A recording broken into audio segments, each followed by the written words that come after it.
Hello, I'm Emma, and in this video I'm going to talk about weight loss surgery, and specifically in this video tier 3 of weight loss surgery. So I'm in the UK and we have two routes to surgery in the UK. The first one is via the NHS, our National Health Service, and then there is also the private route. I am going the NHS route, but I will do another video about private route just to give you the perspective of what that is. So on the NHS route, you have to fit certain criteria relating to your BMI. So it is BMI of 35 and above if you have comorbidities, as they call them, diabetes, blood pressure problems, etc. Or if you don't have any comorbidities or health problems like that, then your BMI needs to be over 40. My BMI at the start of this process was 45, and I am a year into tier 3 now, and I've lost about 16 pounds, so my BMI is now 43. So let's talk about tier 3. So tier 3 is a weight management program that your GP refers you to. So the way that you register your interest for surgery, I suppose you'd say, you'd go to see your GP, and hopefully you have a supportive GP. If you don't, you could ask to see a different GP in your practice or at a different practice. And if you meet the BMI criteria, your GP can put you forward for tier 3. So, as I said, tier 3 is the weight management team.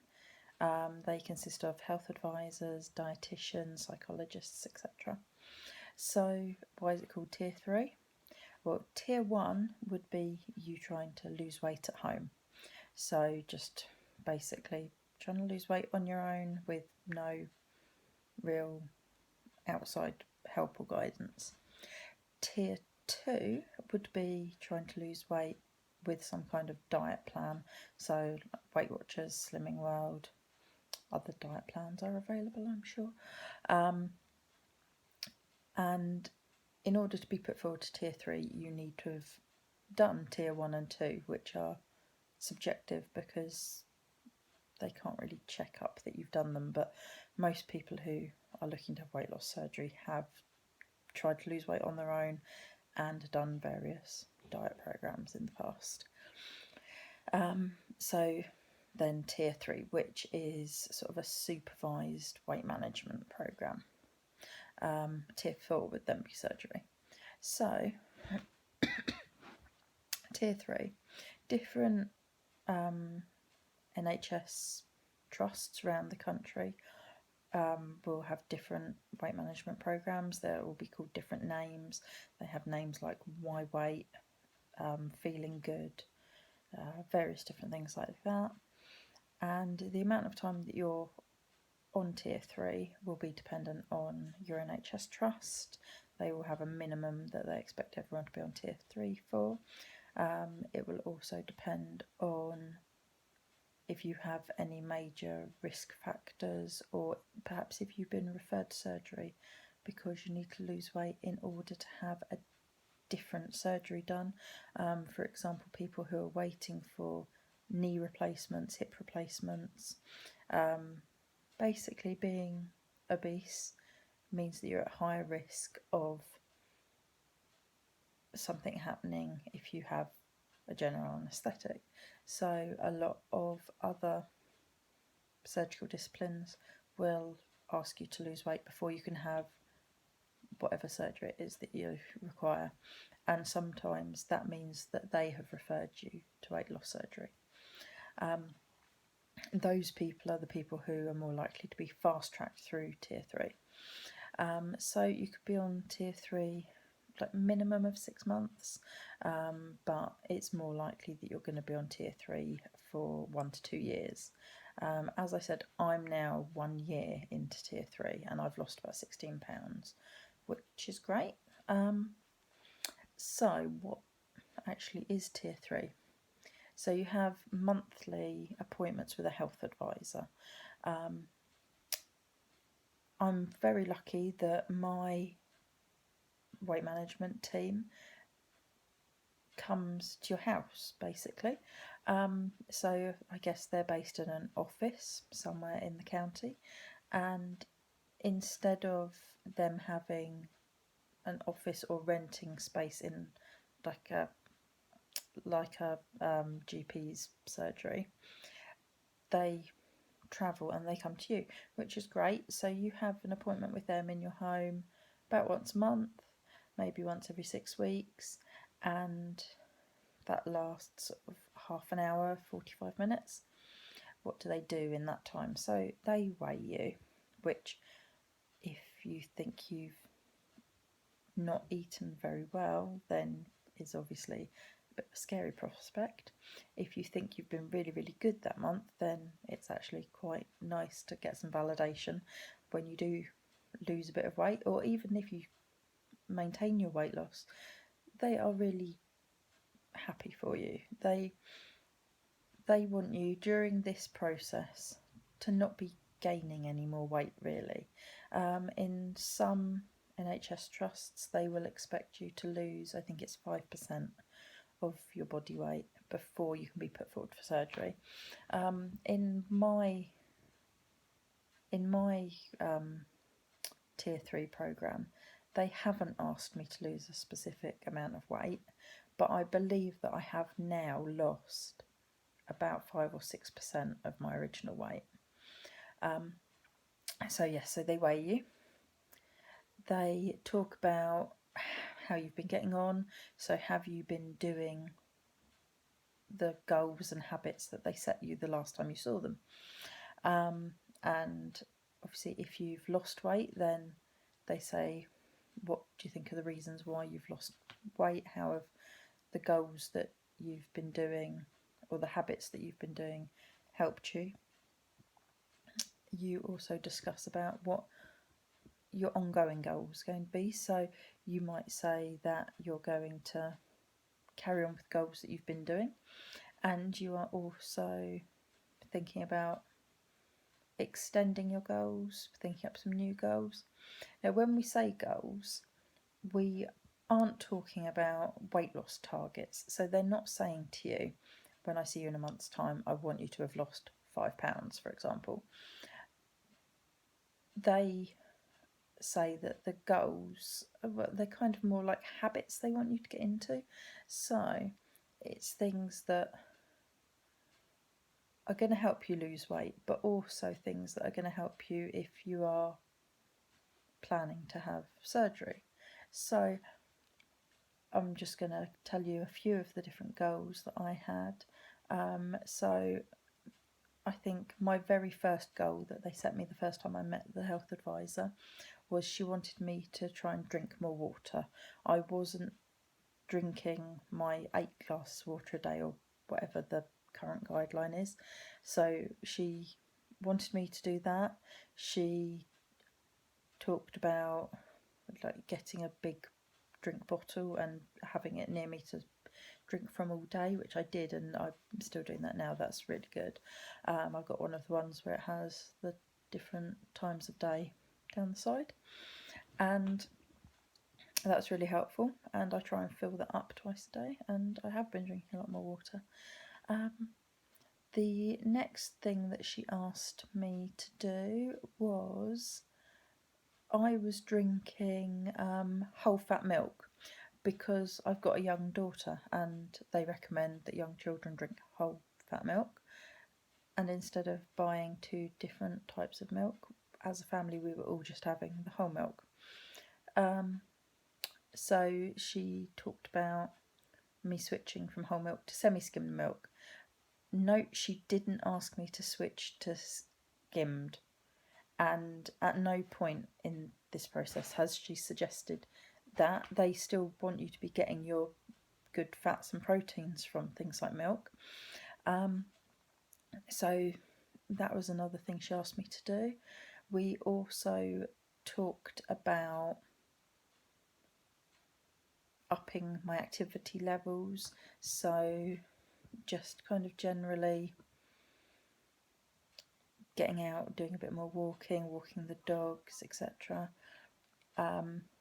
And what they normally do before they come out to see you for the first time, they send you a bit of paperwork. I think it was through the post rather than email, but I'm sure they probably can email it to you if you ask them to, or as things move forward in the way of technology, they will probably be doing that. Saves them money on postage, doesn't it? But they sent me out a food diary to complete before the first time the health advisor came to see me. So I filled this out for kind of the week prior to her coming to visit me.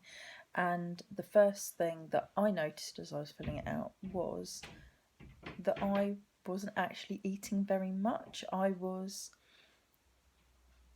existing on sugary tea and coffee for a large part of the day, sort of morning through to early afternoon, and not eating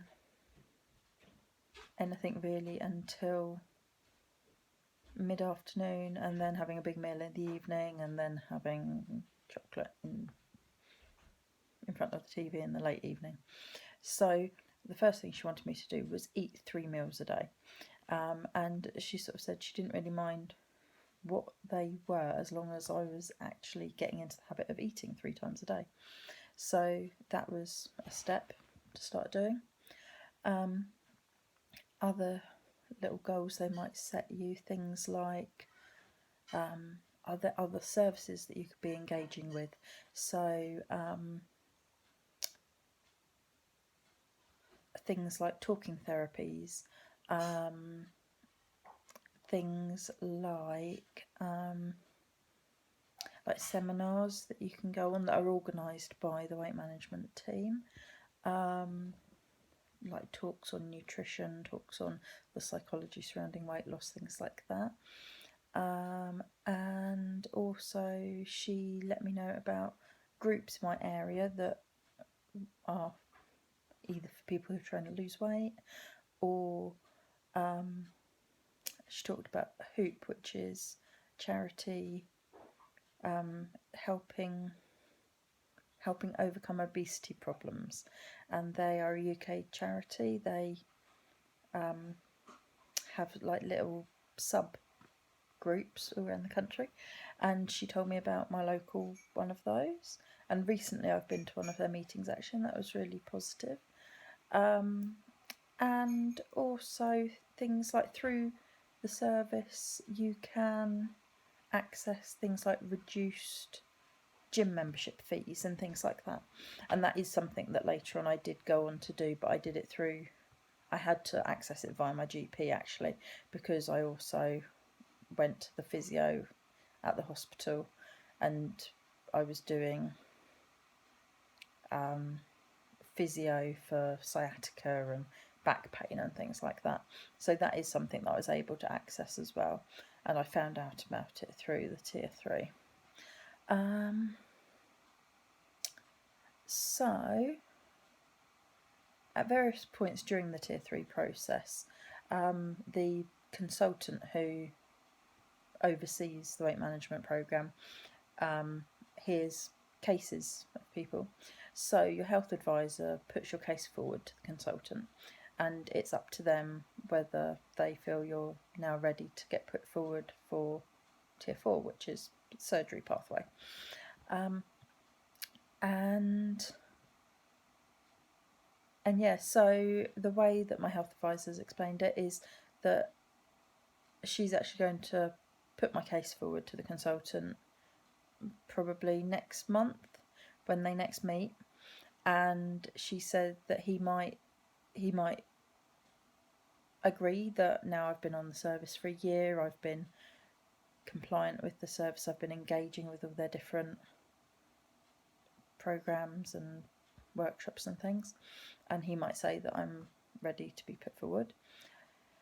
He might say that because I don't have any of the comorbidities like diabetes, etc., that he wants me to do the full 2 years on tier 3, which I'm not going to lie would be a bit upsetting, because that's another year's time, and then potentially surgery isn't for another 6 to 9 months after being put forward. So his fingers crossed for that next month, February. But so when you are put forward for tier 4, you go on the waiting list for MDT, which stands for multidisciplinary team, and I'm going to make another video about that, I think, because we're getting to 15 minutes now. So that is what I'm going to do as my next video, so tune into that. And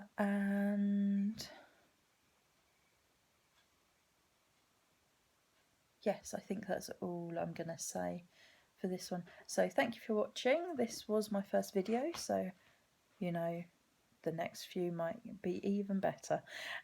So take care of yourselves, and I will see you soon. Bye.